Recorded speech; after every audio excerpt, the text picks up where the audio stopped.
ഒരുപാട് ആഗ്രഹിച്ച് മോഹിച്ചാണ് മഞ്ജു പത്രോസ് നീണ്ട കാലയളവിനൊടുവിൽ ഒരു വീട് പണിതത്. വീടിൻ്റെ വിശേഷങ്ങൾ പങ്കുവെച്ചുകൊണ്ട് മഞ്ജു പത്രോസ് പലപ്പോഴായി സോഷ്യൽ മീഡിയയിൽ എത്തുകയും ചെയ്തിരുന്നു. മഞ്ജു പത്രോസും ഭർത്താവ് സുനിച്ചനും വിവാഹിതരായ സമയം മുതൽ തന്നെ ഇരുവരും പല വാടക വീടുകളിലും താമസിക്കുകയും ചെയ്തിട്ടുണ്ട്. ഒരു വീട്ടിൽ താമസിച്ച് അവിടെ ശീലമായി വരുമ്പോഴേക്കും അടുത്ത വീട്ടിലേക്ക് മാറി താമസിക്കേണ്ട അവസ്ഥ വരാറുണ്ട്. സത്യം പറഞ്ഞ ഒരുപാട് കാലത്തിന് ശേഷമാണ് മഞ്ജു പത്രോസ് തൻ്റെ സ്വപ്നത്തിനനുസരിച്ചുള്ള സ്വപ്നഭവനം സ്വന്തമാക്കിയത്. അതിമനോഹരമായിട്ടാണ് തൻ്റെ താല്പര്യപ്രകാരം വീട് പണിതത് മഞ്ജു പത്രോസ്. എന്നാൽ ഇന്ന് ആ വീട്ടിൽ ആരും താമസിക്കുന്നില്ല എന്ന സത്യമാണ് മഞ്ജു പത്രോസ് ഇപ്പോൾ പറയുന്നത്. താൻ ഷൂട്ടിംഗ് ലൊക്കേഷനിലും മകൻ പഠിക്കുന്ന സ്ഥലത്തും ആയതുകൊണ്ട് തന്നെ ആ വീട്ടിൽ താമസിക്കാൻ ആരുമില്ല. സത്യം പറഞ്ഞാൽ വീട് ഒറ്റപ്പെട്ട അവസ്ഥയാണ്.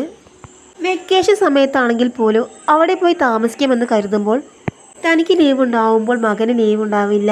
ഇനി മകന് ലീവ് ഉണ്ടായാലോ തനിക്ക് ലീവ് ഉണ്ടാവില്ല എന്നൊരവസ്ഥയാണ്.